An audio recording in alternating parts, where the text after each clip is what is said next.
Iron-armed warrior. That's an interesting one. We have yet to see. Carl Weathers Jax has hit the building. And Wrestler nonetheless. Now, Wrestler is one of those characters that if he touches you, you are in for the ultimate blend. That command grab and the tick throws are so hard to deal with. And especially with a character like Lau, where his only armor move now is teleport, it could be a problem if he doesn't read out the right stuff. Exactly. Ever since that patch. And the savagery of the EX overhead. And almost wrecked that teleport there, but if there's one thing that Jax still has, is he has still some of the biggest damage in the corner for no bar. And besides the damage, you take a look at his corner carry, which is arguably one of the best things about him. Oh, very nice cross up there. Nice EX teleport to switch positions here. I like how Zed is approaching this. He knows that Jax is still scary up close, but if he puts that corner pressure in there, it might alleviate some of the nerves as far as dealing. And the instant very nice conversion. And the savage 1-2 overhead dash punch. It never ceases to me. It works 60% of the time, every time. And he's sitting there. And and the back dash. He is not going to escape that. That 1-2 EX overhead was really all he needed to switch that momentum. Couple wrong reads in there. A nice little scout by Zed, and he was back in there. And Jax, nice one of those characters that you don't have that fear of pressuring on Wake Up because he doesn't have the armored launcher.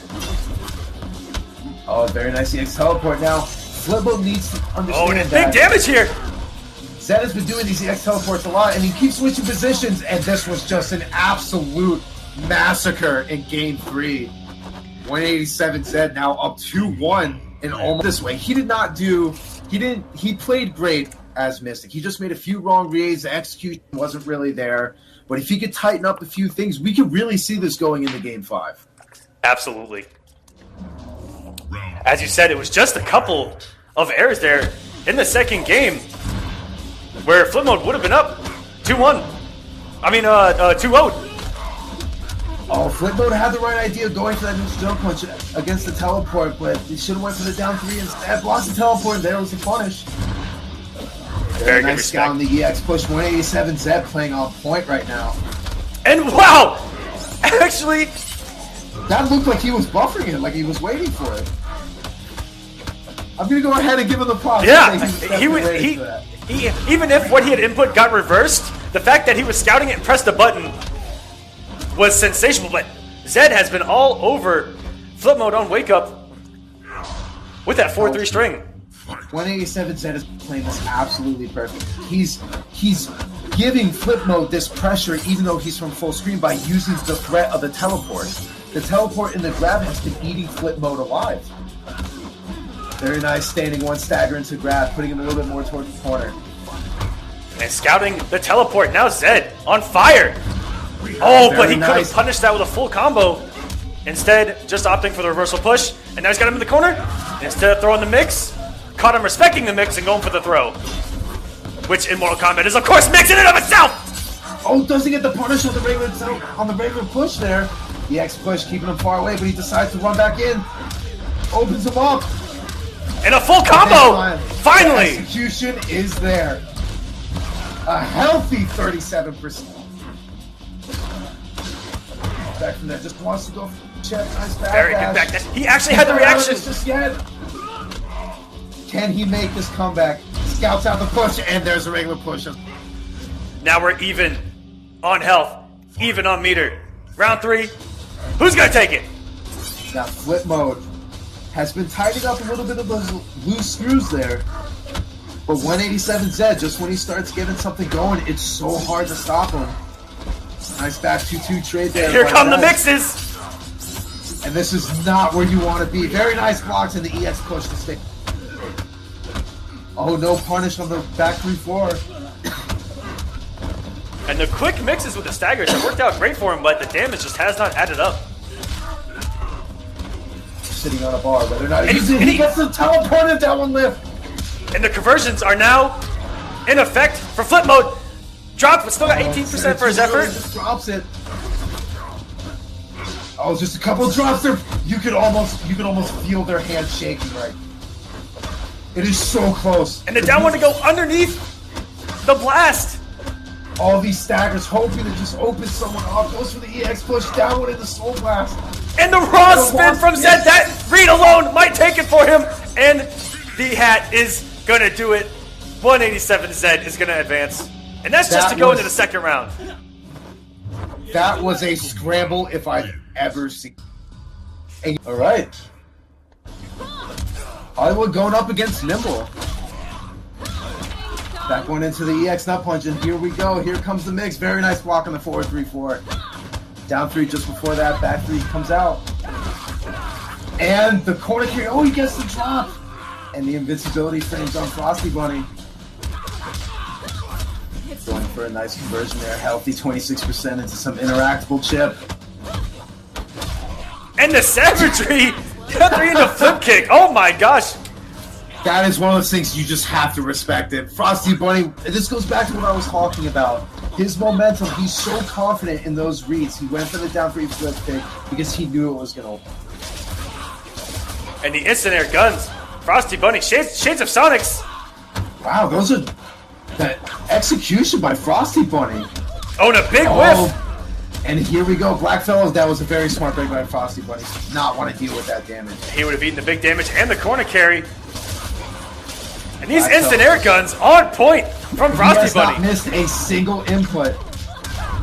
Oh, very nice. And here we go. Into the corner we go. Oh, and into the sweep. A hard knockdown. You don't have to respect anything when you've got invincibility.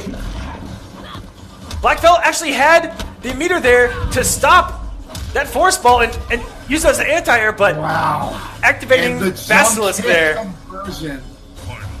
That was unbelievable. Very smart by Blackfellow. Yeah, very good staggering into the Basilisk and then backdashing. That way you can just play with the screen while time was frozen still. And if anything hits a Basilisk, you're going to get a conversion. They're going to be juggled for at least a half hour. Very nice forward 4-2. And the sneaky low. Oh, actually misses the setup, which is using that raw acid bubble to activate Basilisk and get a huge combo, which would force Frosty to break. Interesting approach to this matchup. Blackfellow's going for a lot of mix-ups that are very safe. Don't do much damage, but it just gives him that chance to keep the pressure going. But Frosty Bunny looking to finally get the comeback that he's been wanting. He's got to watch out for the meter. Conversion. Had to break there. That's going to hurt. And now he's just one touch away, either player. And that's going to be a clean jumping. That was so smart from Frosty Bunny. Blackfellow just letting it 1-2 minute spits there and ends up getting punished. Very smart.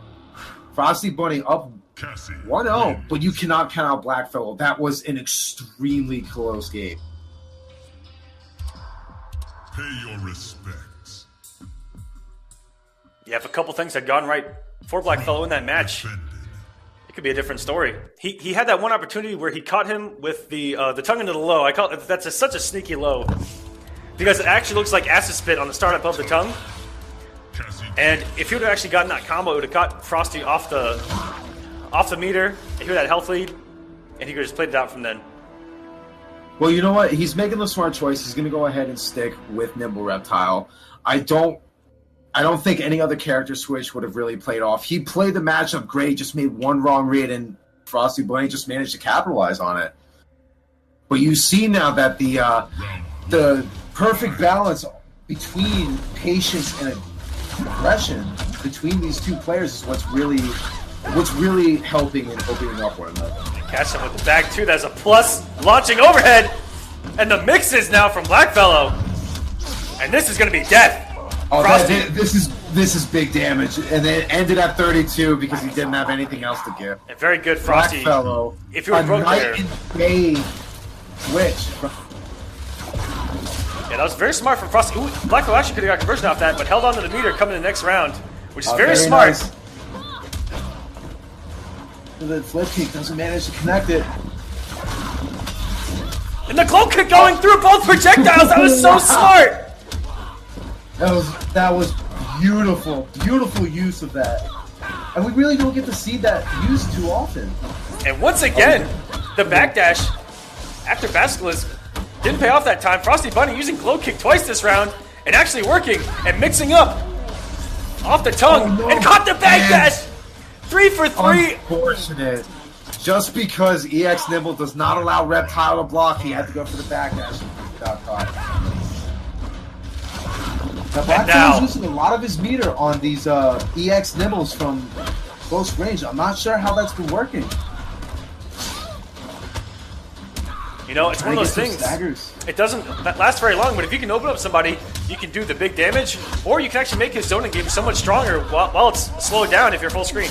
And this is going to be some big boy damage here. And here we go. Oh, just misses the force ball. That could have got some nice extra damage there. Off that force ball, would have got it down to into a full combo. And now Frosty Bunny gets a free mix off the nut punch. Just getting opened up by that back two baton string. And another clean jumping from Frosty to try to close it out. And the EX armor side to get away from him. Oh no! Frosty Bunny loses the meter.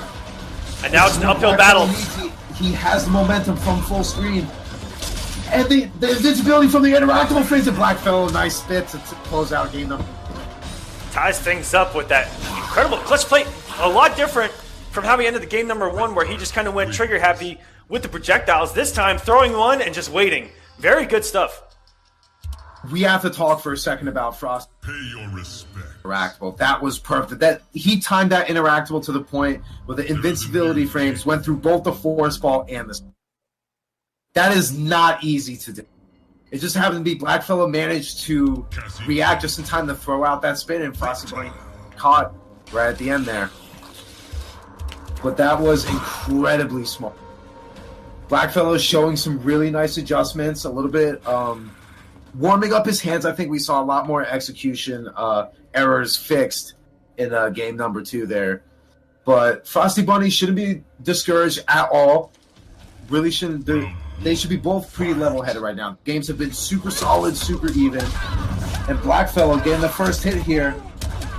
Go for some really nice damage in there into the setup. Went for the Oki acid bubble, but Frosty Bunny all over it. And said, you know what? The only thing that can't be beat in Mortal Kombat, invisibility. And if you would have believed on that jump in, I believe he would have actually punished that acid spit. Slide there. And I like it. Blackfellow started doing much better when he went for a little bit more of a spacing play style. And using a little bit more for trades. The Tatsu in jump 4 from Reptile. And that's what I'm talking about. He's going for the really safe, low-damaging mix-ups that still add stand up. one? Standing one anti-air. That might have been the first time I've ever seen a Reptile anti-air with a stand 1 in my entire life. And look how slow that acid bubble came out. Oh, that trade was in his favor, but just the distance threw him off a little bit. Didn't manage to get the hit confirmed. Now it's Frosty Bunny's turn. And drops the nut punch. That would have guaranteed another mix incoming. But it's okay. Picking it right back up. And another jumping Tatsu from Blackfellow. There's an interesting properties on it. It's actually very hard to try to get an anti-air on that. Oh, the hurt box on it is very deceiving. Hits from the front, from the back, to the side. Very nice EX guns, just trying to keep the pressure on him. He has to be careful with the mix, and the EX nut punch to go through the back too. Goes for chip. EX slide to go through it. And the acid spit. Blackfellow all over Frosty. He knows Frosty wants to get those jump-ins that have beaten Blackfellow so many times before. Reptile wins. And every time Frosty Bunny seems to be getting something going, Blackfellow's just adjusting perfectly. He keeps switching between these aggressive to a more zoning playstyle, and it really seems to be throwing Frosty Bunny off. Throne defended. And now Blackfellow in the driver's seat, 1 game away from taking this and potentially causing an upset. Frosty Bunny has been in top 16 multiple times here in Kombat Cup. Playing very well, coming off Frosty Faustings as we talked about. And Blackfellow's here to play. Now here's the thing, what really helped Frosty Bunny in that game was his use of the the air gunshots. Those instant air gunshots helped out tremendously. It threw Blackfellow off of his zoning momentum. So if Frosty Bunny can pull that off and get momentum started from full screen, it'll make Blackfellow second guess himself to start throwing out these slime balls to get full of screen. And Frosty Bunny, they're starting out with the infamously trigger setting down 4 that Cassie possesses. And now he's in the driver's seat, getting into the corner. Throwing the safe mix. And the trying to hit a 4-4. button after a block down 4. Blackfellow ready to punish it there. Goes to the X Nimble up close.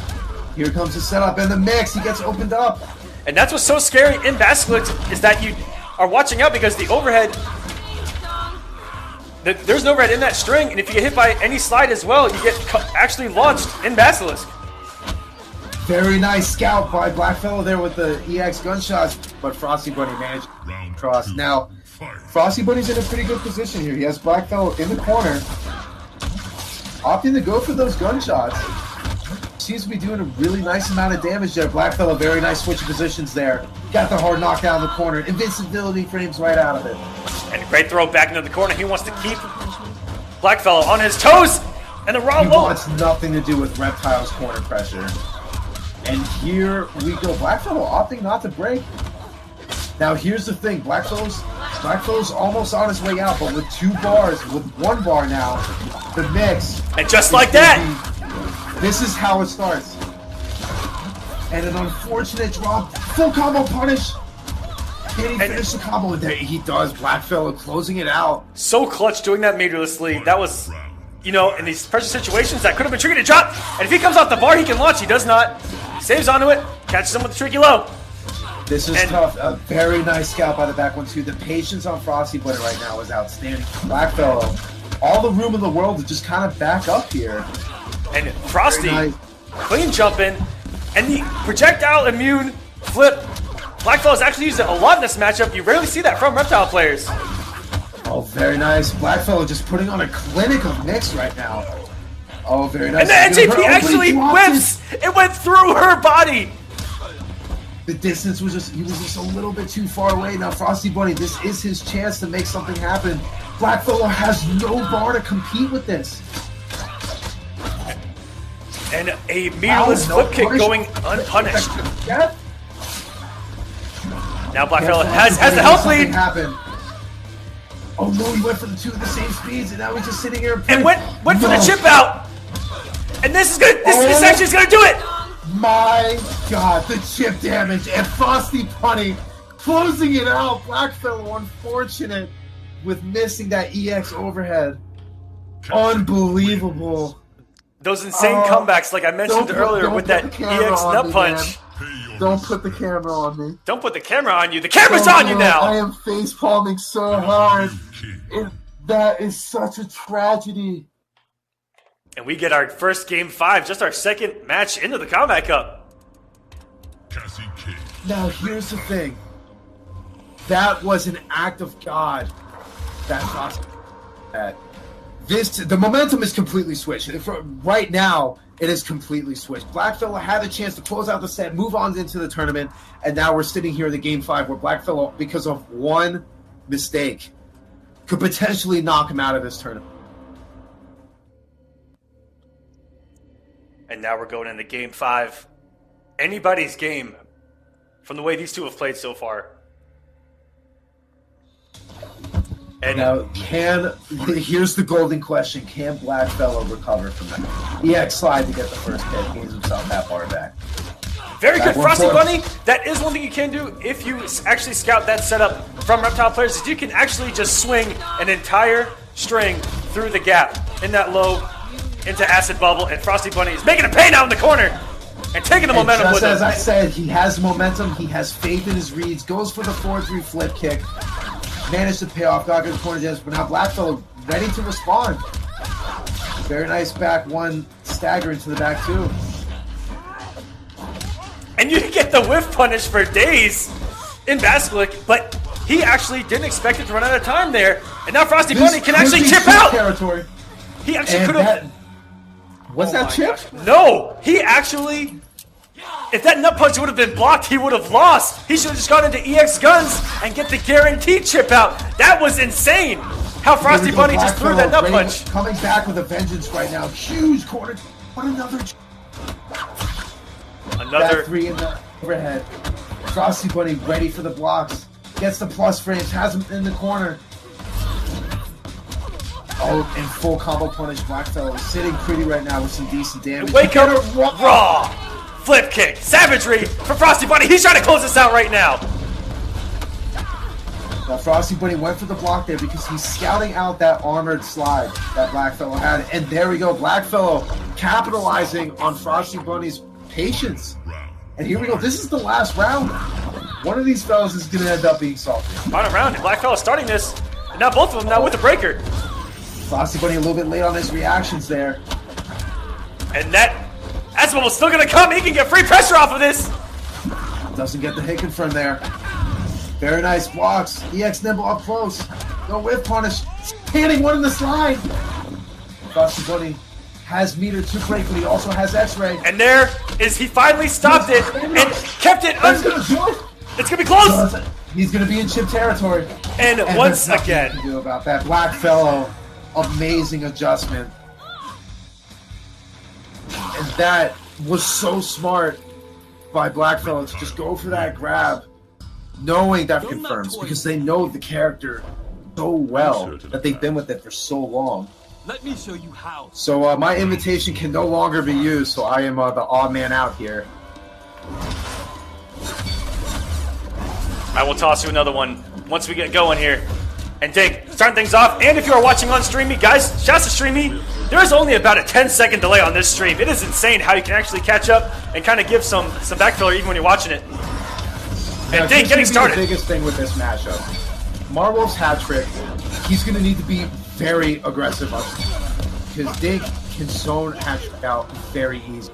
And just like that, Dink getting it in there, but you take a look at Shujinki and just how well he knows his character. The and Marvel starting off with a mean 41 grown man % combo, but Dink scouting teleport with a neutral jump punch. Uses EX to do some day one Quan mixes, but Marvel blocks every single one, and now he is actually in control of this match. And a big whiff going for the overhead kick from Kung Lao, and Dink knows his spacing so well with this character, gets the whiff punish, and now he's got him right where he wants him full screen.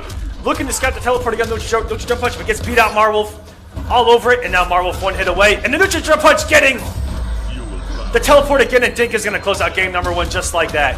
That is what you have to watch out for in this particular matchup, is that NJP reaction to teleport is something that Quan players are going to do each and every time, because they do not want to eat the meterless staggers that Kung Lao possesses, because he can do them for days on Quan on knockdown. Quan, the ultimate epitome of a character you do not want to get knocked down with in Mortal Kombat X, because you have no options, and you are going to be pressing that life alert button every single time. Now, and you know what? And that's what Shujinki Dink knows. He knows Quan has a serious, hard time. He can keep his space, focus on whiff punishing, focusing on a little bit of zoning. He won't have to worry about getting knocked down in the first place, which is what he did so perfectly. That's why he took it. And I am actually in here in AFK. We are good to go. I am ready to join. There we go. But now Marwolf playing very well. I think we can all agree on that. He knows how to play hat trick, but now he seems to be going for Buzzsaw. Might know something we don't about the matchup. Maybe has a little bit a better chance of the mixing up close. Yeah, that's the knockdown and go for the mix, I'm assuming. And what a stand one anti-air from Dink to start us off. For EX Trance going for the mix. Marwolf has blocked every single setup Dink has gone for, and those are some fun to blockables right there. Marwolf, that was an unbelievable block. But he's in trouble now. Goes for the teleport in the 2. Gets that overhead. Nice big damage here. Runs up. Very good.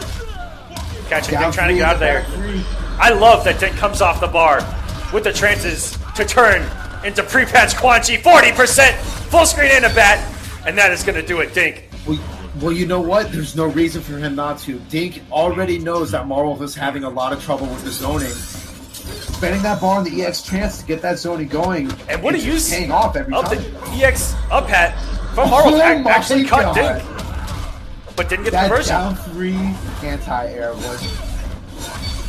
Dink, one of the best Quans I've ever played at anti-airing or anti-crossing with down 3 into a stand 4 trance every single time, like clockwork. And this is going to do it. That is game blouses for game number 2 from Dink. Game blouses. The forward 4 trance, just the amount of the amount of guts on Guy to just do life lead or not just shows how confident. And these are some very dominating. Upset off stream. Kamasi with a 3-2 win over Yomi Slayer, and Full Auto did pull out a win over Perfect Legend 3-0. Man, oh man, we're heating up here in the Kombat Cup. What? This season 2 could not have started any better. I don't. Kamasi with the Kenshi specialist. Anti-air stand 3. What? I've never even seen that normal use from a quad player. What is going on? And he opts to go back in the hat trick. Marvel's deciding, you know what, maybe going for the staggers and the grabs might help a little bit more. Going for the plus frames here. Very nice. He's going for these teleport special cancels instead of calling the hat back because he knows Dink is waiting for it. The thing is throwing him off, but now Dink finally getting something going here. Lucha Dump Punch drops the combo. Misses the punish. And that was very smart. Marwolf opting to break. Going for all the risk. Big punish, but he dropped again. Yeah, Marwolf would have been safe just going for the run full combo because that thing is minus a gajillion. And oh my god, the hitbox on that neutral. He puts them paws out. And I want to say it's like a 5-frame startup on the neutral jump. It's about 5 or 6 frames, yeah. Decides to keep it at the plus frames, goes for the delayed EX rune. Nice standing one to grab. And here come the mixes from Dink. Get ready. The blender is in full force right now. And get ready to break area $50.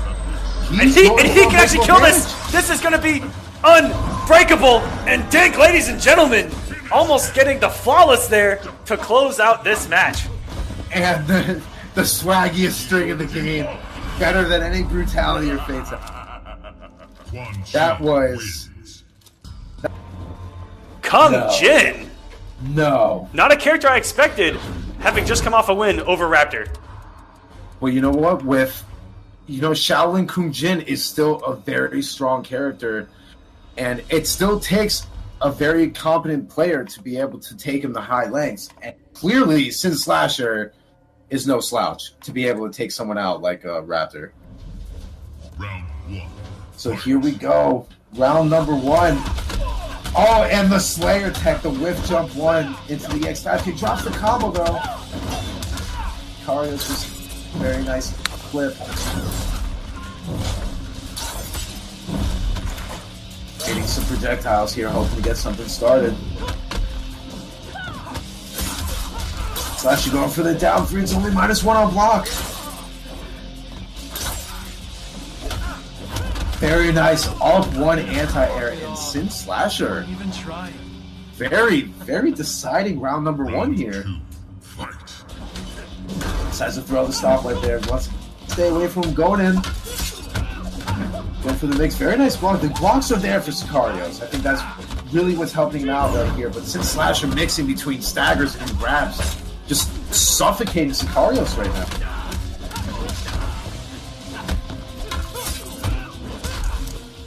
Let's go for a regular flip kick there.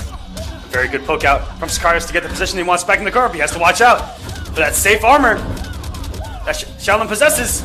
And breaking the armor is Sicarios, and look at the damage adding up incredibly fast. And the chip damage, even if you block it, it is still not your turn, and he's just gaining more meter. And this actually is going to be close to chipping out. Oh my gosh. Just like that. That's all it takes. You have your back towards the corner against Flame Fist Liu Kang. That is all she does. Poke out Sin Slasher. Trying to stay as far away from the corner as he can, but Sicarios making sure he stays in there. Nice switch positions there. And there's the punish. Sicarios, but missing the link. That would have been huge damage having activated the Flame Fist. Trying to get these jump 1s in there. Trying to kind of throw them out. Oh, and then the EX dive kick has autocorrect. But trading with these fireballs while Flame Fist is active is a no-no. They do incredible damage once Flame Fist is active. I think it's 9 or 10% each and every time. And then the chip itself does a lot of damage. Sin Slasher, 1 mix away. And that is one thing. Oh my gosh! Ooh. The brutality coming from Crazy Raw Dog. to start our match. That was incredibly close, but Sicarios there, I think, was respecting the pre-patch chakram and expecting it to come back. You can punish that nowadays. You know what? And you look at what both these players have been doing. Kinetic Sicarios is one of the most patient players I have seen, because he had such a life deficit at the end of that second round. He knew all he had to do was switch positions and get that momentum started. And with that, the pressure that Flame Fist brings to the table, managed to closing that out. But on the other hand, you look at someone like Crazy Raw Dog, who Sicarios probably isn't too familiar with either. Seeing his patience, it's so hard to adjust. And throughout the parry, but getting blown up for it. I think what it was that the end of the active frames of that parry was just in time. And caught Crazy Raw Dog pressing a button. Each and every stagger, he's going to get away with it unless you press a button, and finally caught him pressing a button there. So very good stuff from Sicarios and changing things up in the pressure. Oh, gets opened up by the forward two. This is going to do some decent damage. Oh, goes for the restand. And caught. By the low chakram. He has to break this. Opting not to break. And eats all 31%. Tries to flying kick out. And he fell for what a lot of players do, which is they jump and land into a crouch block. I find myself on the bad end of that. Oh, so many times. Trip guarding by Sicarios there. Very nice armor out there. He knows he wants to keep Sin Slasher in this corner. Oh, very nice block there. This is going to do some great damage. You know what? I like what he's doing here. Instead of going for the full damage, he's going for the root. It seems to be playing off pretty well there. It's up a little bit more towards the mid-screen. Very nice whip punish.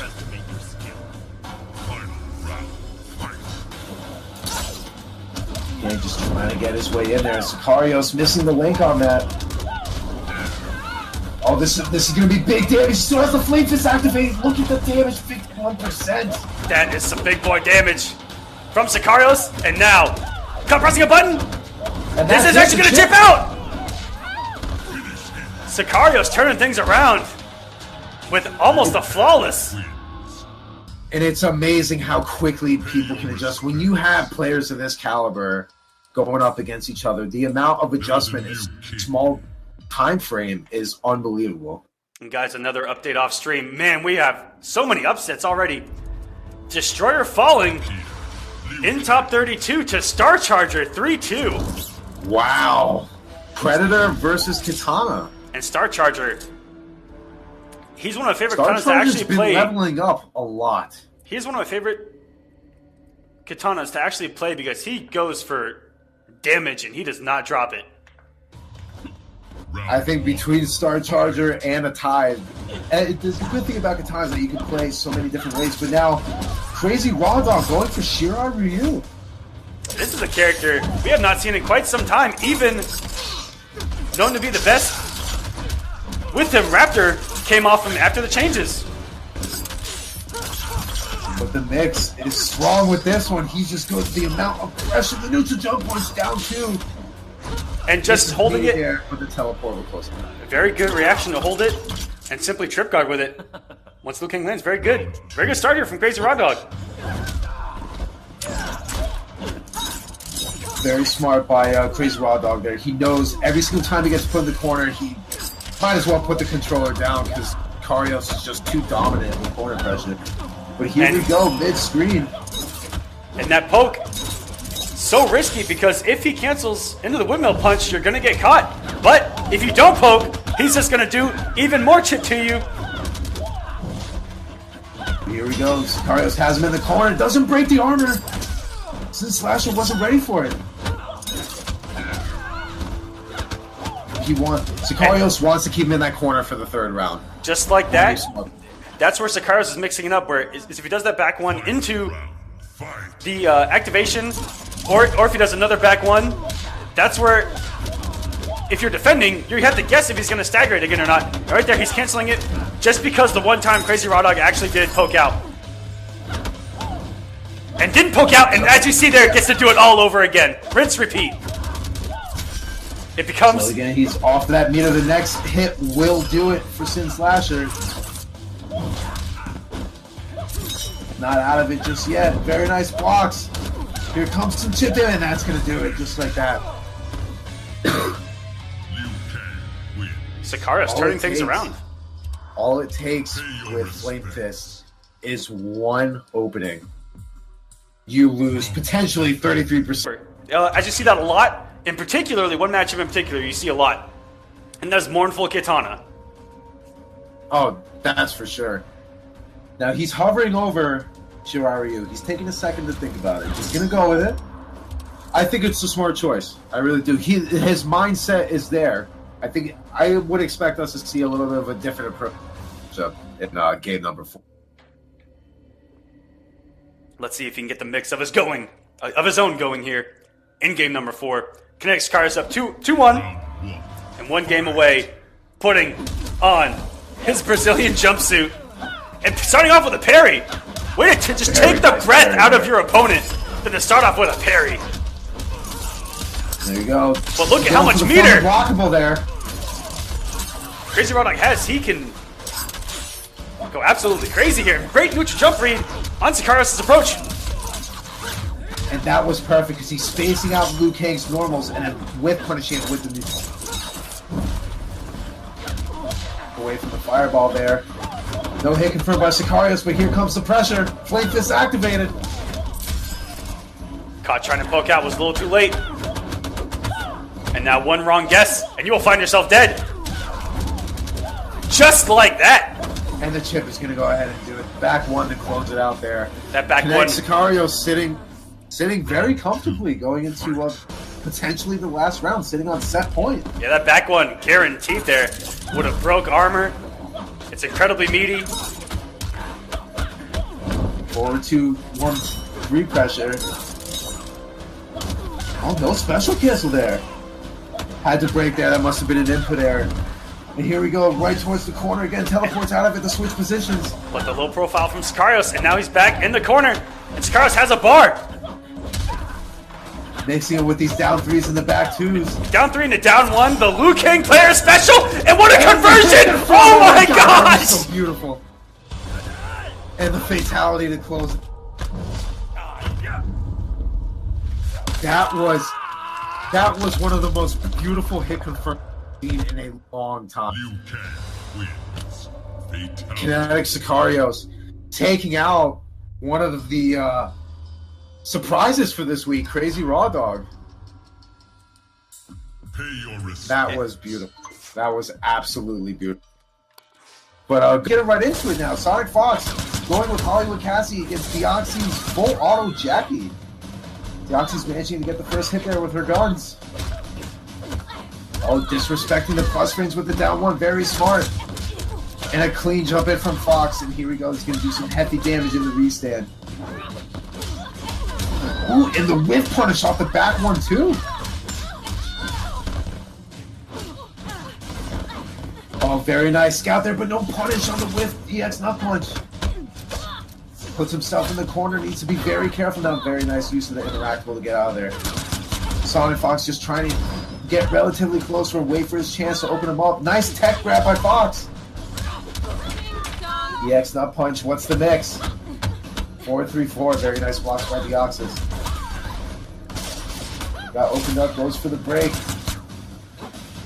So Jackie just going to try and gain some meter. And look at the respect that Deoxys showed Sonic Fox. That's one thing that you do not want to do, is give Sonic Fox a chance to play the neutral and react accordingly. Deoxys just gave Fox that extra chance to breathe, and Fox took advantage of it. Down 3 in the flip kick, the savagery. Fox knows no limits. Stanky leg, here comes a beautiful hit conversion. 33%. Blocks are there. Very nice trade on the flip kick there. Nice reactions by Fox. And very good check there from Sonic Fox. Yeah, you actually be careful there. She is plus and does possess, I believe, an 8-frame mid with standing forward to follow. And what a conversion from Sonic Fox! Now Deoxys is not out of it just yet. Oh, the big drop! The combo. You cannot wake up. drop anything against these top players. That is how you put yourself in a hole mentally and physically in the actual match. That is a real heartbreaker because if he didn't drop that combo, he could have been sitting in a really good position to make a comeback, at the very least get him off that meter. But Fox, noticing the drop combo and immediately waking up to punish. But you know what? That was a strong showing by Deoxys. He needs to make a few adjustments. That one little pause in his pressure in the beginning of that round, him losing that momentum. Opting to stick with full auto Jackie. Sonic Fox obviously sticking with Hollywood Cassie. Round 1. Here we go, game number 2. Fox going for the jump in 4-3-4, keeping it safe, getting the first hit. And no punish. And no punish. So late on the reversal. What's Deoxys? He's going to punish himself. Luckily, Sonic Fox dropping it. Uncharacteristic drop from Fox. And look at that big girl damage mid-screen that Jackie does possess. And actually whiffing the small hitbox of Cassie in the corner there. Oh, standing one stagger to the low overhead. And that should do it. Oh, it barely drops the back one there. But the down 3 flip kick will chip him out eventually, Fox. Round 2. Taking the first round. These Cassie players, they're down 3 flip kicks tonight. Absolutely savage. And it's working almost every single time. It's like they're calculated. There we go. Beautiful. Big confirm. Deoxys has to break. Down 2 actually down whipping. 2, that could have been such a big punish. And look at Sonic Fox with the tech. Running through the rocket. Avoiding the block stun. And very good stanky leg from Deoxys in the neutral. Oh, beautiful Hicken from the execution on that. And Raw flip kick twice. This man is a savage. And this is going to be chip out. This is going to end up being chipped. Sonic Fox with a quick 2-0 over Deoxys. Deoxys needs to make something happen right now or he's going to be eliminated for the top 8. Pay your respects. Fox just take him out in lightning speed fashion. Defended. And now Deoxys is really, he's going for a lot of these up missiles, which he keeps predicting Fox to jump, and he wants to convert off of these. But what I think if Deoxys started going for more of the straight guns and keeping Fox away from him and pushing him back and back, you might be able to actually get Fox a little bit, I wouldn't say irritated, but a little bit eager to get in to do some pressure. But we've got to switch from Deoxys to the Princess Kitana, who Fox has a plethora of experience with dealing with Dragon week in and week out. That takes some serious guts to be able to pick a character like that in front of someone who used to main her back in the early days of Season 1. And what a stand 1 anti-crossover. But Deoxys actually wasn't ready. Oh, just misses the hit confirmed there. And that's what separates the boys from the men. It's those little conversions. Oh, very nice. 33% there. Deoxys does have a strong health lead. He opted to go for the passive variation, which I think is the really smart move, considering if he could get that Fox to respect that parry, it will change everything. Oh, very nice whip punish on the down 3. Didn't have the stamina to convert there. Doing a chunk and wow! Of damage. Raw flip kick, anti-air from Sonic Fox. That's actually going to do it. That flip kick reaction to the interactable, unreal. These young man reactions, I tell you. I tell you. Has to throw the interactable. Nice recovery on the fan. Switches positions, very smart. Goes for the hard knockdown off of the back two. And Sonic Fox time's the meaty. Delayed wake up and just jumps out of that string. Doesn't have the meter to actually follow up from that. And Sonic Fox. The back one. That shoulder saying no, ma'am. He just misses the rest of the combo. Deoxy's still stuck in the corner. Had the interactable out, but he puts himself back in. Down 3 flip kick. Catches him pressing a button to try to counter poke. Deoxys isn't sitting on any meter and no stamina, and this is going to end up doing it. Fox styling with some swag. And the teabag to finish us off. First teabag of the night. It took quite some time. It actually did. I was pleasantly surprised that we didn't see any teabags, but obviously Fox, you know, the legend of the teabag, the speed bags. He has had those since his insurgence into the fighting game community. Infamously doing them as you've just been eliminated from bracket and giggling in your face. Illusion's Rocking Sorcerer going up against Revit Leafing with his trademark Dragon Naginata.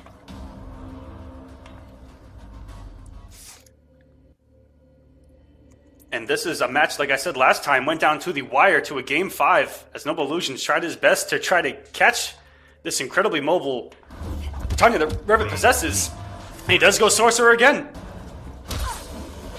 Runs all the way in for a down 3 just to get that first hit there. Here we go. Illusion's going to immediately send him full screen, get that armor portal up and going. Up with the EX chance, seeming to whiff.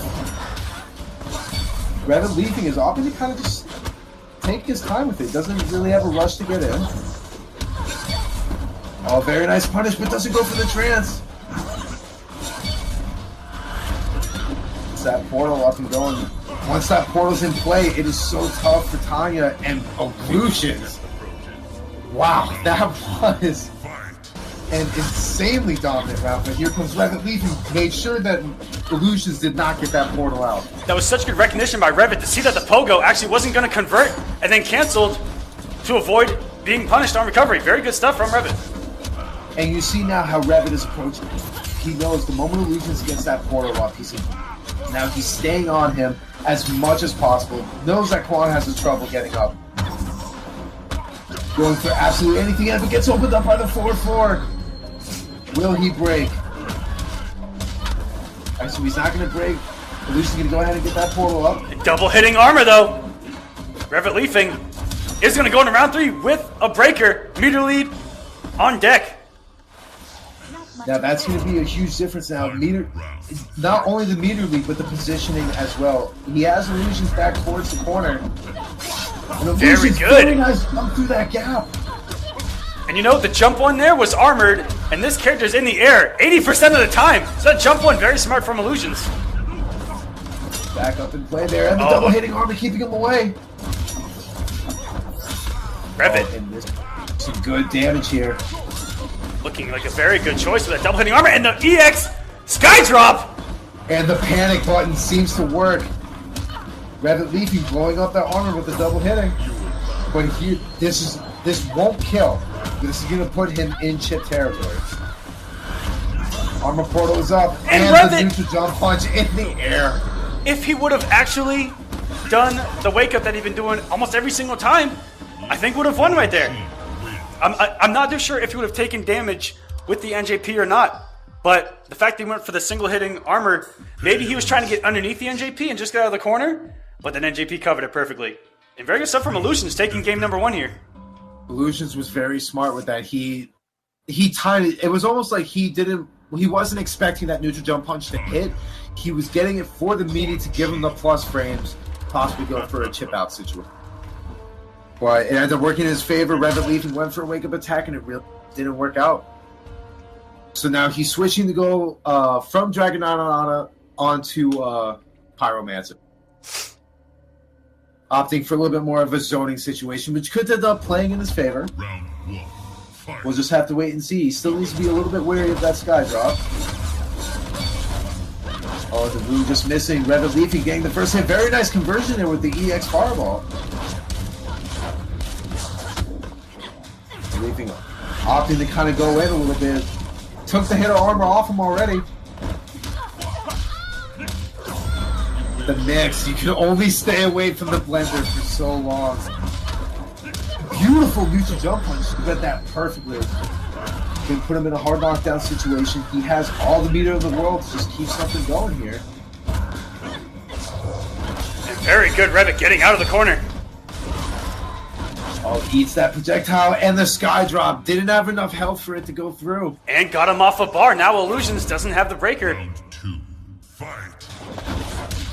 Very good. Beautiful Interactable use. Of the interactable.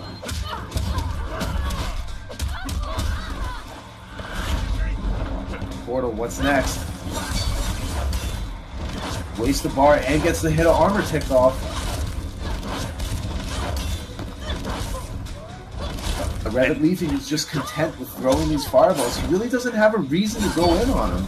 This is actually the character that got Revit into Kombat Cup initially. He went pretty much primarily only Pyro for the first couple weeks. And it gets opened up by the 1-2 into the EX room. And uses the plus frames on the down 4 of all things. He went for the Hail Mary and it paid off. Using strings and normals that no other Quan on the planet has ever dared to even press. Hey, you know what? It's one thing to win. If you don't go out in style, there's no point. Very good one movement of the around the projectiles, and Illusion's playing the matchup so well right now. But now, he's on life alert in the corner. There we go. Gets opened up, switches positions. Revit Leafing is in serious trouble. The portal will go into play. No double hitting armor. Yeah. Expecting Lucians to almost respect it. Every other Tanya variation does have a double hitting. Oh, wow. And Illusions with the beautiful hit confirm off of the armored neutral jump punch. He's going to go up 2-0, looking like he had worked on this matchup since the last time they played. That was so smart by Illusion. He had the presence of mind to know that even though he got the neutral jump punch to connect late, he had the time to take those couple steps forward and hit him with that standing forward and toe. Now, knowing Revit Leafing, before he even did it, knowing Revit Leafing, every single time, he didn't. He actually picked Kobu at first, but he goes back to Dragon Naginata. He is known for going through all 3 variations of Tanya when each and every single one of them doesn't work. But he does go back to Dragon Naginata. That double hitting wake up that also covers the NJP is gonna play a factor here. And you know what? It's not that his Dragon Naginata didn't do well. It took it down to the last round of the first game. Just a few little key issues there. But Revit Leafing, being the type of player that he is, he'll be able to. But now he has Illusions in the corner. Using the interactive to get out, that's going to be key. This stage is actually working out very well. Running through the kick off the pogo. Illusions looks like he's done his homework. But had the down 1, didn't get the hit conversion there. Now here we go, gets the conversion off of the room, going to take away his meter and takes more than a bar away from him. And went for all the risk for essentially no reason there. Illusions. That's the risk reward. That's just what you get when you want to play a character like this. Sometimes you gotta risk it for the biscuit. If it works, you're an absolute genius. If it doesn't, get good, scrub. It's a tragedy. If it doesn't work, it's an absolute tragedy. So, and very good. Beefing with all kinds of pressure right now. He actually got on the other side of Quan to push him out of the portal. Eventually ended up back in it, causing him to drop the combo. And very good from Revit. Trying to scout an instant jump 1 or an NJP attempt from Illusions with the teleport back. Now, I like what Illusions is doing here. He knows that Revit is respecting that armored portal, but if Illusions tries to get in instead, jumps away from the portal, he might catch Revit Leafing off guard. But right there, Leafing making a strong onto what Revit Leafing is trying to do, going for a more aggressive play style. So maybe if Illusions sticks to a little bit more of the zoning game, he might be able to see some more success. And how Illusions didn't come off of Sky Temple is beyond me as a competitive player. He had the opportunity to. Unfortunately, you know, it may not be what he's looking at right now. He's a little bit nervous, you can tell. Right now, he is in control. The armor portal's up in play and doesn't respect the double hitting armor again. Illusion sitting on set point. And as you said, not respecting the wake up actually paid off there and puts on the purple rune, and he's going to take that meter from Revit Leafing. And he went for the overhead so many times before, finally catches him with the low. And he's not going to have to respect wake up here, but he drops the 1-4-1. Not doing it there. But immediate patience from Illusions. And trying to scope him with the back 1. but gets him with the jump one anyway, and Illusions is playing out of his mind. Trouble. Now, this will not kill, but the armor portal will be in play, and the next hit will do it. And didn't even have to block it. The armor taking care of the situation. Illusions taking it over Revit leaving. And those are our matches for the rest of the night, guys. So let everyone know that we are still live, ready to bring you the hypest matches of the night. And here we go. Kevo the Man opting to go with Melina against Star Charger, obviously rocking. Round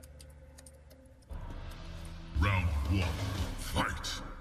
Yo, who will exceed into the top 8? Kevo's opting to go with Ethereal. Star Charger sticking with Assassin seems to be his bread and butter variation as of late. Oh, and a regular ball roll to stop that meeting. Star Charger spinning both of the bars, switching positions, very smart. Oh, and the parry! Don't you press a button! Ball roll again. Down 3 conversions. A healthy 28%. And the ball roll again just seems to be eating, so it's just not ready for it. EX Assassin run switching positions. Kevo the Man hitting almost down 1 lift. Doesn't work. And the down one actually getting him out of the X-ray range, and the raw roll from Kevo, but not getting a full conversion off it. And great DP. Doesn't you know want what? to deal. I respect the use of the meter to close out that round, because that would have been so tough for Star Charger to come back from that round. Down 3 in the Assassin run would have been savage. Empty flow to do a 4-1. Kevo scouts it out quickly. And holding the parry against Star Charger. Do not press buttons on this man. And that's twice Kevo is trying to blow that up And with the the roll. down 1 lift. I approve. Yo, Kevo just getting a little bit too eager with these ball rolls. Star Charger finally scouting it out.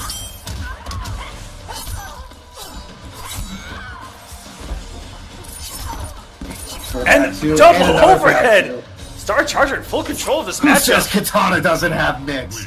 Who says it? Now Star Charger. Somnia Gaming Star Charger.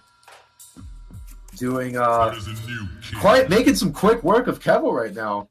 First game there.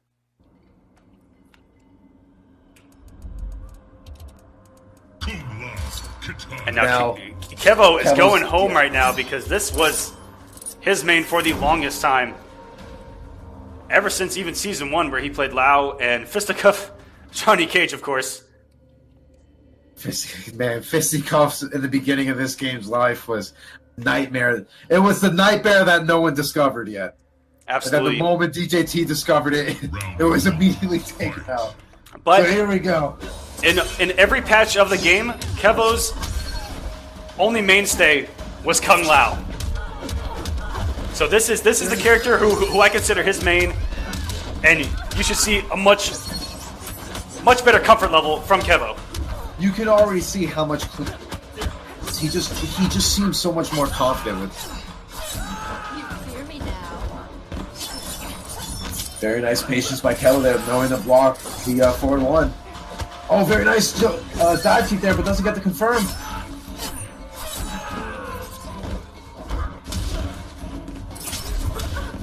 And what a conversion from Kevo! The down 4 spin. I love it. And looking much more comfortable in the matchup is Kevo. Like I said, going back to his bay. Kungest of Laos. You know what? Like I said, you can tell how much more comfortable he is. It's almost like he's finding his groove. You play a character for so long, it's like riding a bike. Eventually you're going to go back and it's going to be just as easy. The down 1 into the grab. Very smart. Will he throw him into the corner? No, this has.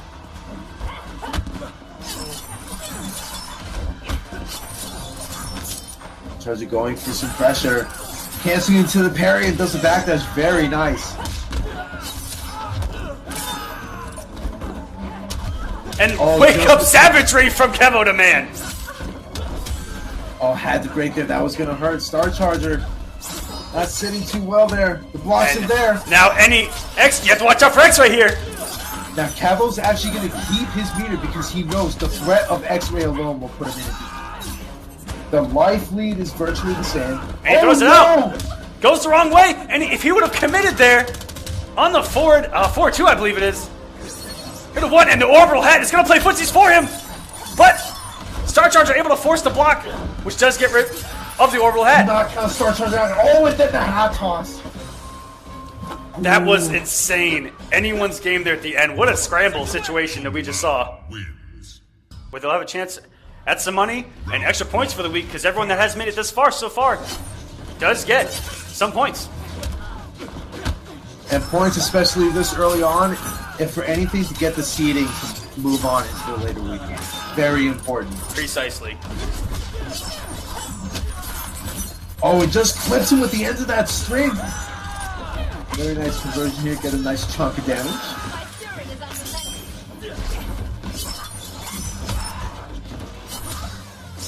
Oh, the 4-2 stuffing her 4-2. Just goes for the EX Assassin. That's going to do a lot of damage with her buff. Nice punish there, but the conversion just wasn't there.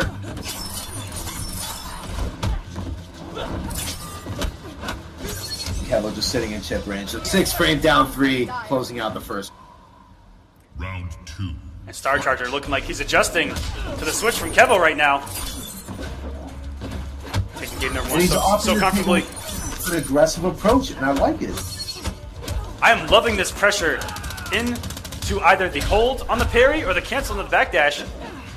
Just kind of making a guessing game of if you want to actually counter poke her or not. And then once he actually the down one lift. savagery. You know what? And it just seems to be working. Oh my god, the spacing out the raw wake up spin. Nice, starting to get that mix going there. Star Charger's back is still in the corner. Armor's out. Spends multi-bars to switch positions. He knows he doesn't want anything to do with. And the side switch, which actually would not have messed up Kung Lao's Universal Armored Wake Up if he would have went for it. And that should close it out here. Star Charger, with the readjustment of his own, is going to take game number 3. And off goes his head! You waste my time. Star Charger going up 2-1 against Hazard's Kevo Demand. Star Charger's... If he's not ready for a katana of Star Charger's caliber, then he's going to be in for some chop.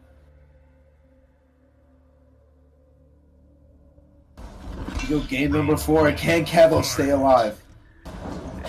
And guys, just to go over it, where they made it to right now, making top 16, 25 points. If they make it in top 8, they're guaranteed at least 50. Right now, both Sonic and Illusions are sitting comfortably with 50 points. Star Charger going with an insane amount of pressure and just and it's the hold again. Kevo is on tilt right now. This pressure from Star Charger is so fun to watch. And it is looking like Kevo is having some serious trouble again. A very nice smoke away out of the corner. Here we go, going for the optimal combos. Okay.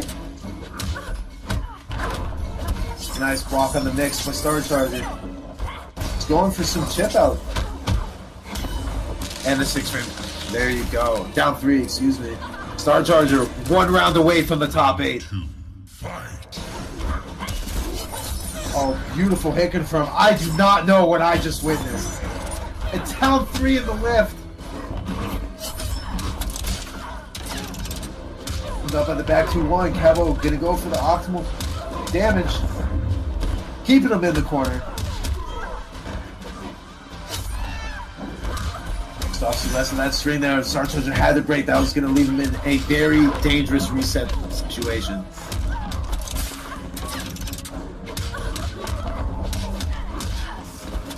Oh, doesn't go for the right string. There you go. That will be able to take it. Oh, and the teabag! Kevo trying to play that mind game right now. Final round. Fight. Really? The teabag, okay.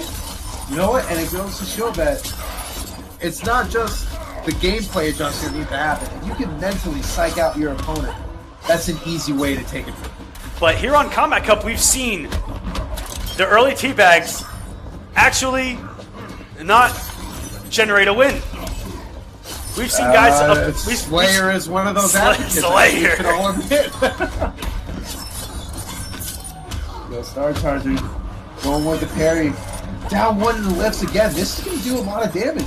I don't think this will actually... Oh, no, that's it? And that is it, Star Charger! Top 8. What a victory! The back and forth and the counter teabag of his own, the savagery from this man. And the bittersweet revenge. And you know what? Can you blame Star Charger? Kevin the Man putting up a great fight. Going for a few different characters. Smoke seemed pretty solid, but Star Charger, with that momentum sitting there, there's no telling.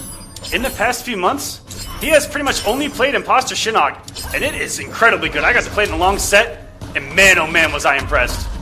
Oh, very nice EX phase out by Samij, catching him with that whip punch.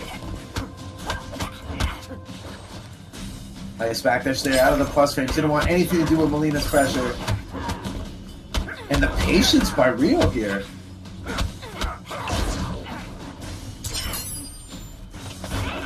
Sitting patiently. Oh, misses the trip guard with the interactable. That could have been huge. Samij switching positions. Yeah, looked like he threw that forward four a little too early there. You go, the grab to put him back into the corner. Can Rio capitalize?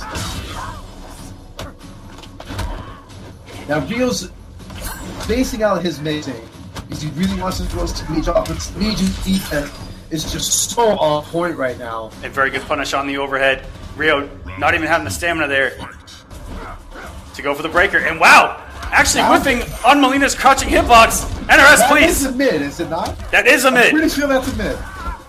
NRS, please. Follow, please. Where are you? Rio taking his time here. E to grab by Samij, 12%.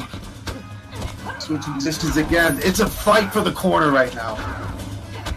But being on the pit, that use of the interactable is going to be a major key here. Yeah, Rio's going to have to break here. Still has a bar, so he still has the launcher into a potential mixed situation. But Samij all over him with these daggers. Daggers and the grabs are just eating Rio alive right now. But here he comes, finally be able to get something started. The shoulder into neutral. Time to guess. Keeps it safe.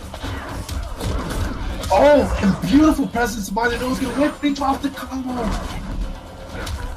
Oh, and if he would have committed there, caught Samij pressing a button, and now Samij doesn't have an armor, doesn't have to respect the fate, but wake up down one! Wake up down one into the back grab. Samij stealing that game away from Rio. Oh my gosh, that's some savagery. I've been around some wake up down ones in my life. I did play Kodokan, ladies and gentlemen, but that was savage. That was a read and a half, man.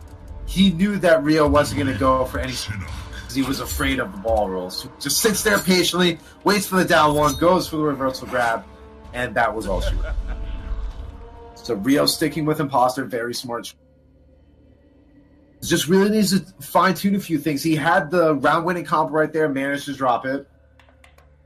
As unfortunate as it is, everything else seems super solid by both of these players. Samij, obviously one of the more dominating players in Season 1, is looking to kind of make his rerun.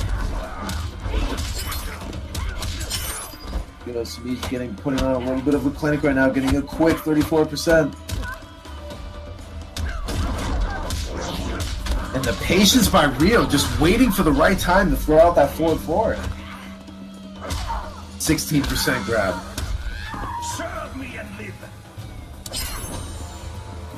Taking his time here, does not want to make the wrong move against Samij. And the grab, but he wasn't ready for the grab, and then Samij punishes him. It's almost as if Rio wasn't really expecting the grab to actually work. Just like that, one false move, lost momentum, and Samij took full advantage. Round 2, fight. Oh, and a good backdash from Rio. Not fully committing that string where he would have been punishable. On whiff. On the forward four trading. But, oh, what a costly jump back from Rio there. The entire night, we've been seeing all these tragic drops that could drastically change how the game goes. No punish on the down two by Samij. And you know, I like that down two from Rio. Samij had done the down 1 throw earlier, and that down 2, he was trying to say, do not throw me, sir. It was a really smart move, and you know what? Smart by Samij for being able to scout that out.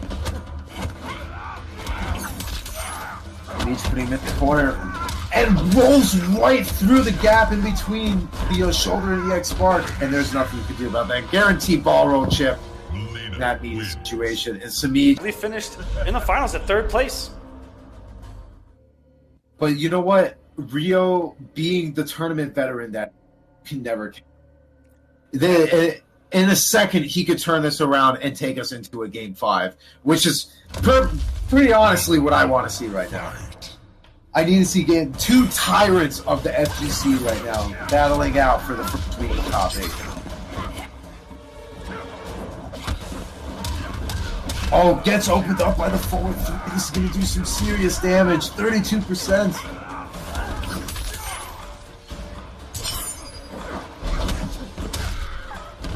Very nice. Just goes for the easy down 2 punish. Doesn't try to get anything fancy. He doesn't go for the side. And just going for these little grabs, trying to even out the life disadvantage that he's at right now. Afraid, because every single time Samij is 100% blocking the overhead. His defense is just too on point for Rio to go for any unsafe mix-ups with these grabs. And another big drop from Rio, who was trying to mount the comeback. He would have gotten some decent damage into another restand, another mix opportunity, but that drop might cost him here. Now Samij is sitting ready to make top 8 first week here in Season 2. But Rio is not ready to go down without a fight. Eating grab after grab. That's 12% each time, slowly starting to add up here.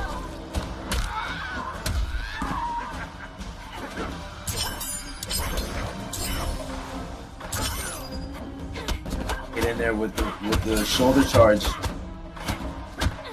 Rio not as confident anymore in grabbing her out of those ethereal moves there.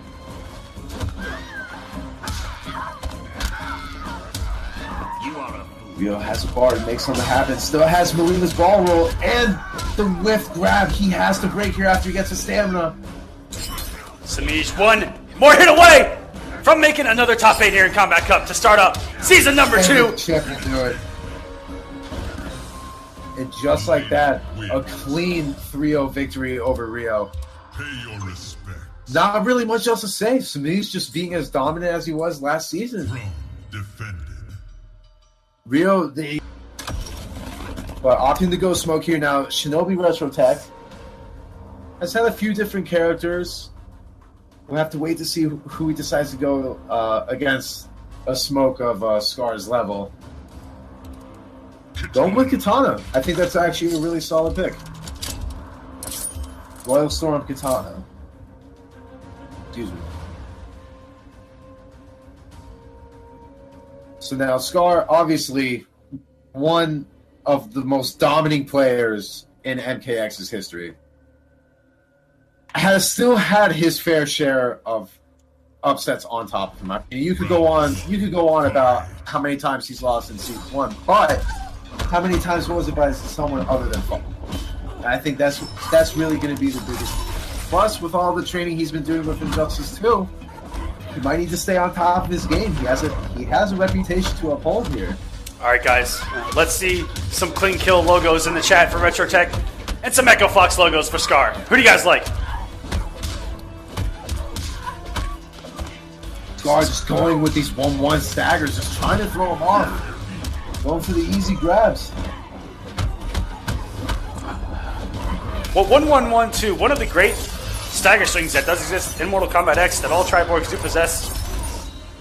Having gap in between the third one, into the two, being +2, you can stagger 1, you can stagger 1-1, you can stagger 1-1-1. It's insane just what this man can do off this string. The only downside starts with a high. And I believe has a 7 or 8 frame startup. Round 2. So the Scar taking the first round pretty convincingly. He just seems to be going for this aggressive playstyle to really just make sure that RetroTech can't throw out any fans, whether it's in the air or on the ground.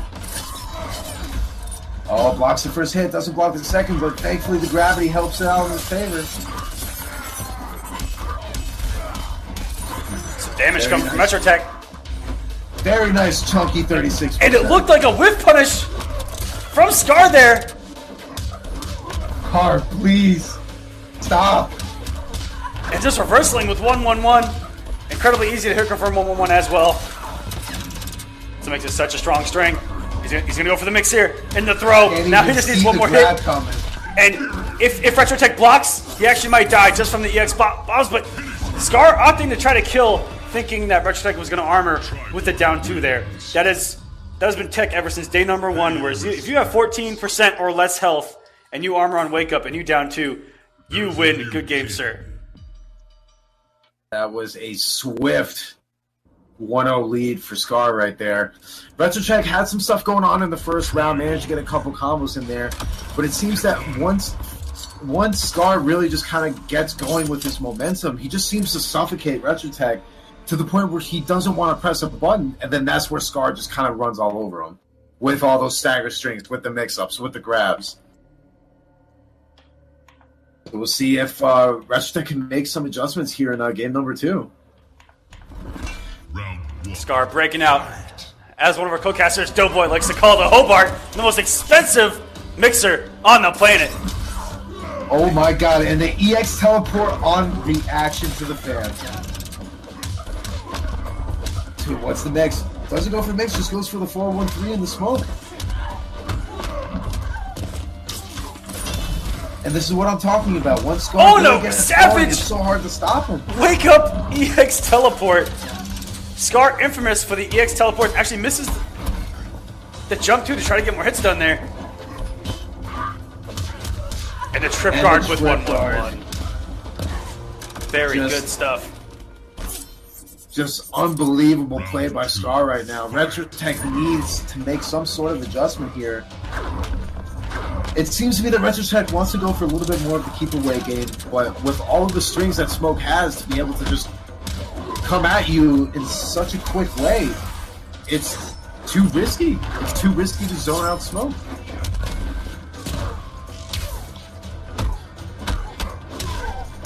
Oh, follows through with the string. Beautiful hit confirm there.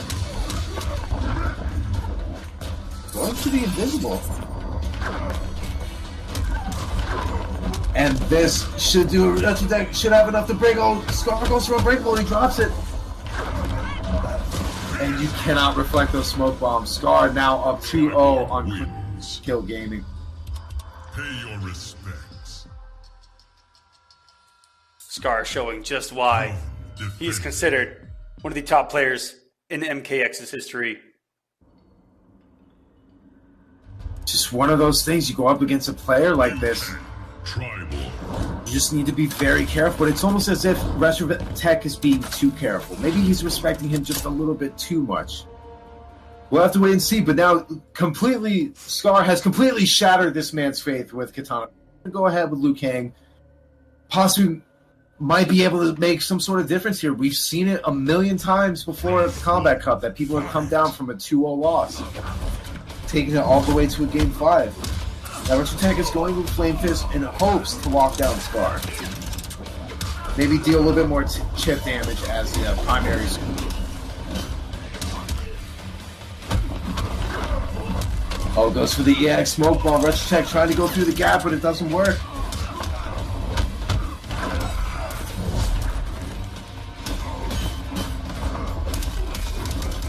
And here we go. Retrotech trying to get a little bit of momentum here. Has to watch out for the EX fade. Very nice blocks. Oh, beautiful whip punish on the back four by Scar, but he misses the rest of the combo. Scar has been on point with whip punishes. Couple drops here and there with the instant jump too that he's trying. Those are incredibly tight. Scar is notorious for dropping those here and there, but his spacing game has been absolutely on point.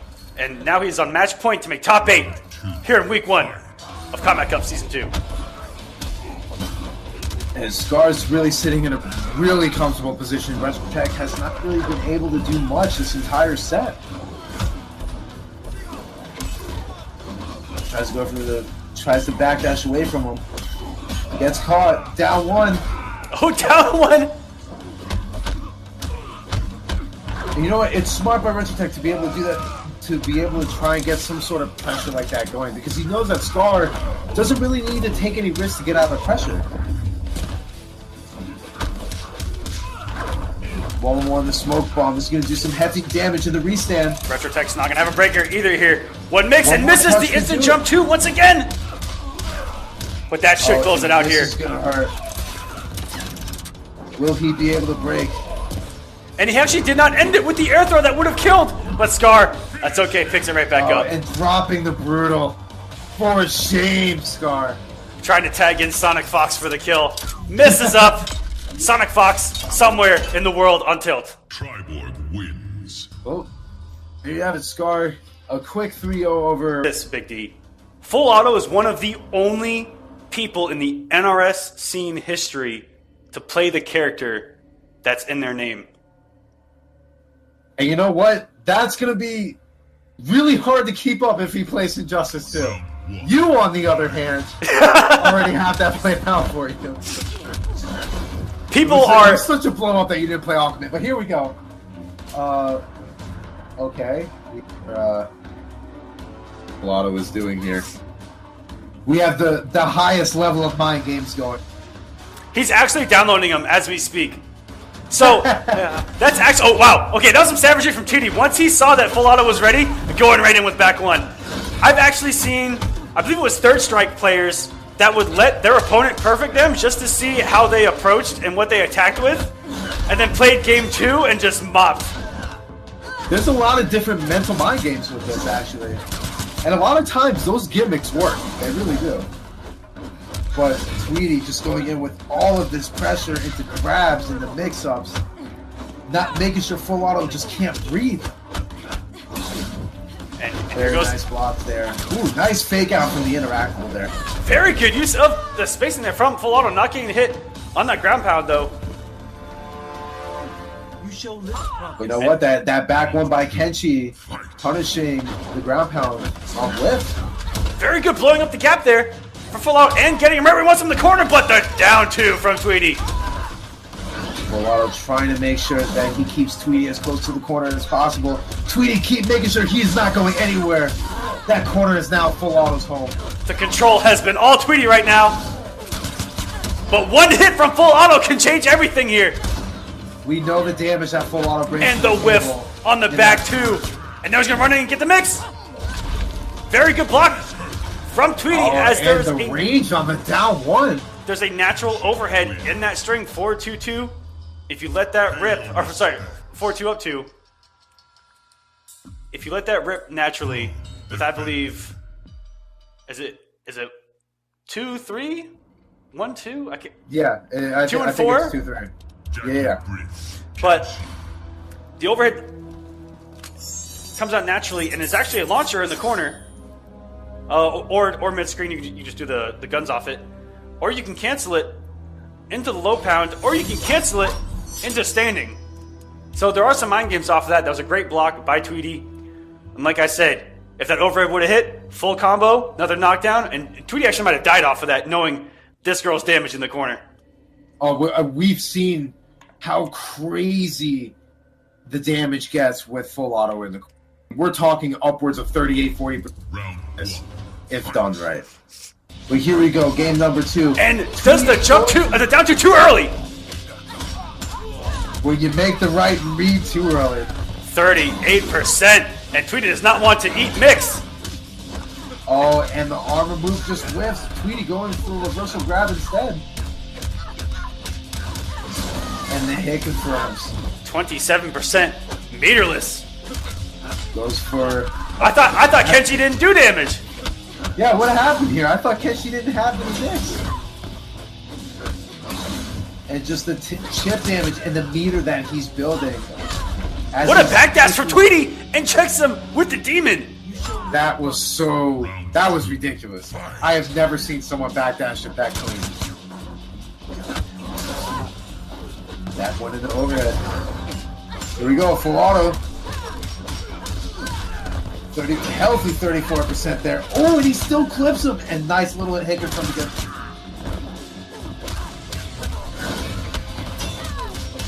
Very good from full auto, but he has to watch out for the armor. And Tweety savagely wakes up meterlessly. And still has the bar that full auto is going to have to respect. Oh, it catches him! Very nice. Full auto staying alive here. He may be down in the first game, but right there that just shows that he knows what he's doing. But missing these armor attacks are going to be the bane of his existence, as he takes 38% for one bar. And Tweety using the negative frames there, just jump out of the corner, and that barely connected with the demon. Oh my gosh! It looked like she hit the ground. Presence of mind to be able to hit confirm like that. And this man Tweety going back to his Kodo roots in a down 4 mix. Just that's what you get for playing a character like this long. For him to just break down possess Kenshi to science. I know once upon a time he did have a Conjurer alien, so he did like to mess around with a few other characters, but to go into Predator, I was not expecting this at all. It is time you change your name. You cannot be full auto and play Predators. You can't have us give you props and more than that, not History 10 going with Hunter. He is officially, for the rest of this set, Exile Hunter.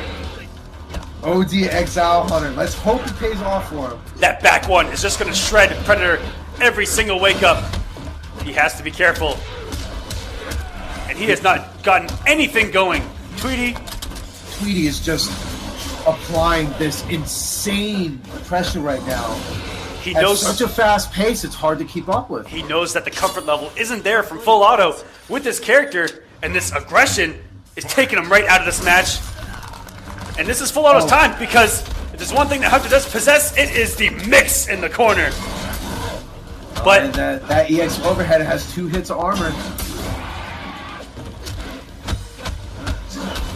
And if I were full auto, I would have definitely scouted that. And that's something that you have to make the adjustment on the fly for. No, finally get something going here. But the full screen presence really just isn't there with Hunter. And then Tweety catches up on it, just gets in for free. Very good downward check to get him off the smart disc. And Tweety just a couple mixes away. He has an X-ray, but at this point it's just Chip. He goes in the block breaker. Good, the 50-50 would have come. Now hold on a second. Oh my gosh, here we go, guys!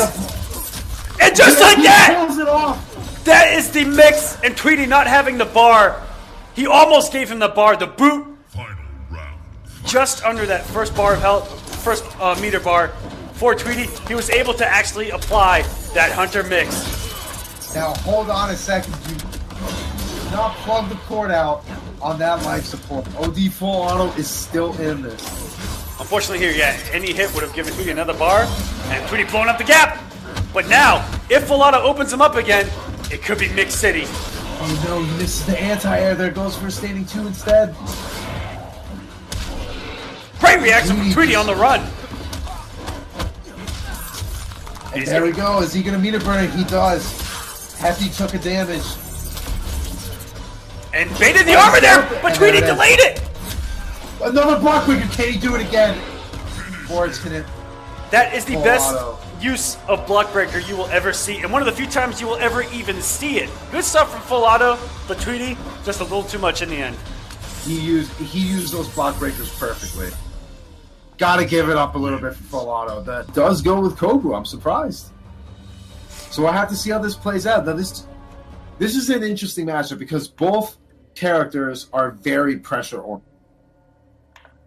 And Frozen Acid, as we've seen, has some of the best hit confirms fire in the community. Period.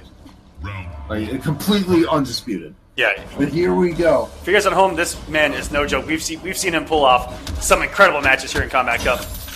And the winner of this will move on to play Noble Illusions in top 8. All right. So, oh wow, and just punishing the gap in the records with 1-1. Oh, and this is going to do so much damage. We're looking at upwards of 43%. 42 into a grab, watching Miguel Justice's health just completely melt. comes and the mix into the grab. Very nice from Mingle Jester, making sure he gets him up for as long as possible here. Oh, and the active frames. Hello. Just graciously swan dives into that Hellfire. 2, fight. As the great Metallica once said back in the 80s, jump in the fire. And that's exactly what he did, and he is really feeling it. I mean, the 35% restands into chip territory, into more chip with the Flame Aura. So nice little Hicken from there, 13%. Now he's going with these teleport cancels now because after Frozen Acid punished the gap in the Rekkas, he doesn't want to. Just like that, another 1-1-4. And this is actually going to do it if he doesn't block, if he doesn't drop it. There you go, just like that. Frozen Acid up 1-0 on Mingle Jester. With Pyromancer, maybe opting for a little bit more of a zoning battle, but now the only problem with that is that Scorpion's teleport is so fast that the threat will always be there. So Jester's always going to have that in the back of his mind.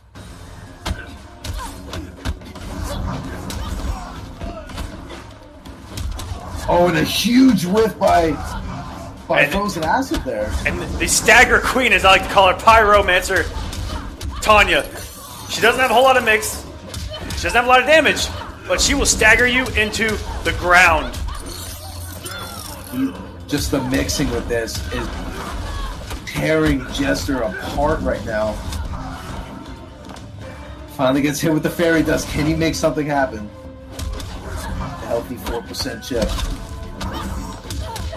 Oh, and that is a full combo punish. Just like that. Was in a really good standing to take that round. Just manages to throw it away off of a risky read. And what Frozen Acid showing some tremendous patience here. What he's playing for, if he makes it in the top 8, he will get 25 more points. Guaranteed. And if he gets another win, that puts him in 3rd and 4th place, which he will get $50 and 75 points. If he gets another win, he'd have $100 in 2nd place and 125 points. And the winner goes home with $200 for the week and 150 points. All these staggers right now, finally being able to lock Frozen Acid down. Catch him with that, but one mix is going to be the active frame once again. Oh, and just look at the damage, even after dropping at 33%. That's a big drop. With the 2-1, and almost caught him with the active frames again. Trying to convert with the Hellfire. Went for the quick mix. Nice drill there. He's not out of this just yet. And look at the active frames on that jump kick. That is one of the most active jump normals in the entire game. During the first week of the game, when we looked at the frame data at my scene, we sat down, we saw that jump kick's active. A solid 2.5 seconds, and still managed to get hit. And he probably could have hit confirmed off that too if he wanted to. Oh, for sure. Teleport galore. Now Jester has decided to stick with Pyromancer. Oh, very nice. Jump one into the hit confirm. Oh, and trying to dive, but goes right into the flame once again.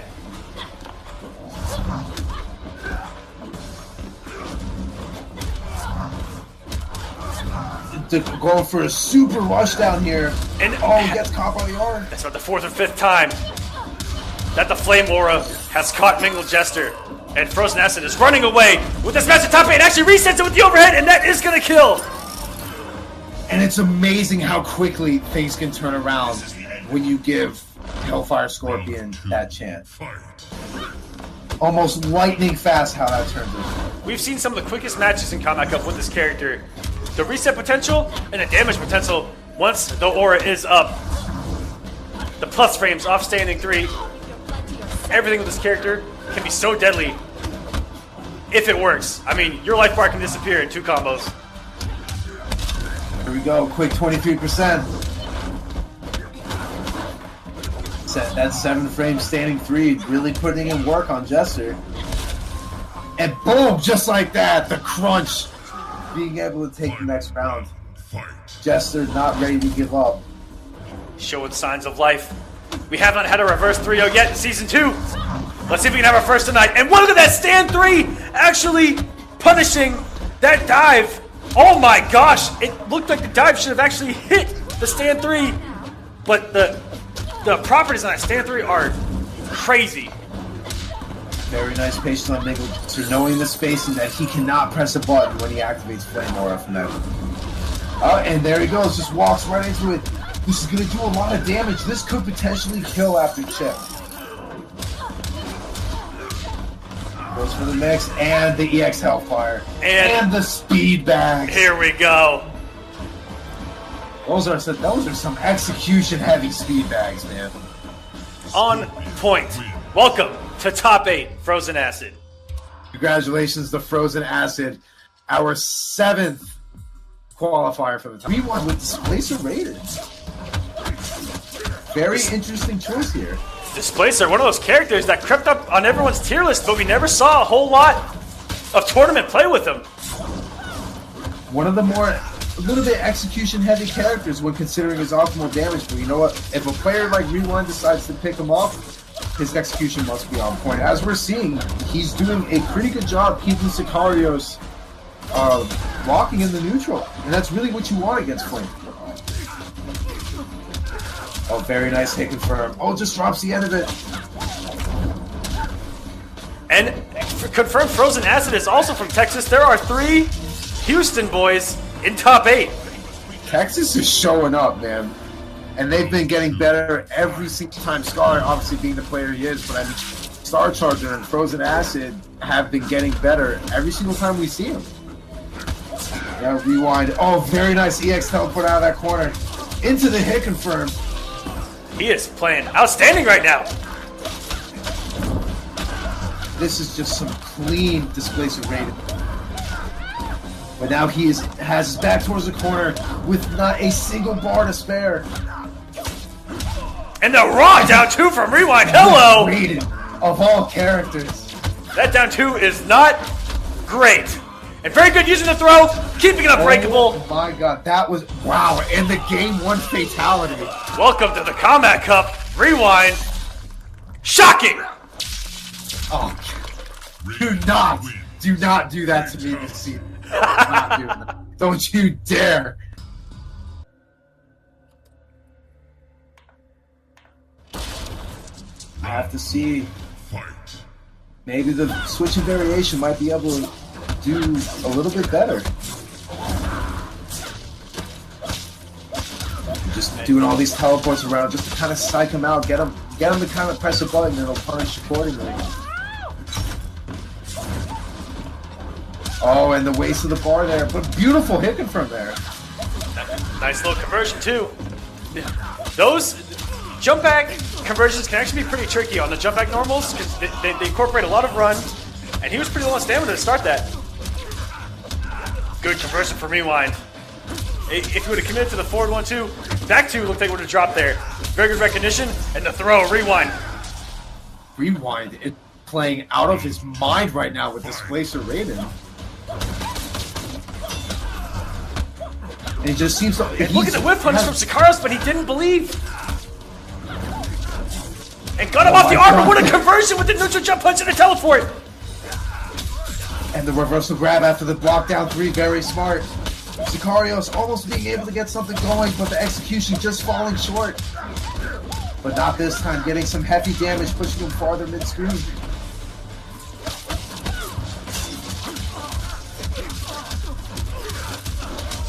Look at the damage. Meterless 32 from Raiden. Keeping it unbreakable with the throw. Very good check with the down 3. Oh, and this if he doesn't drop it, block it. He does drop it! Oh no! Very good block on the vicinity blast. Any hit here will do it for either player. It doesn't. Oh, it just, if he timed that interactable just a little bit later. And that shocker went unchecked. That could have gone bad for Sicarios. If he would have let that slip, I think all the momentum would have been taken away.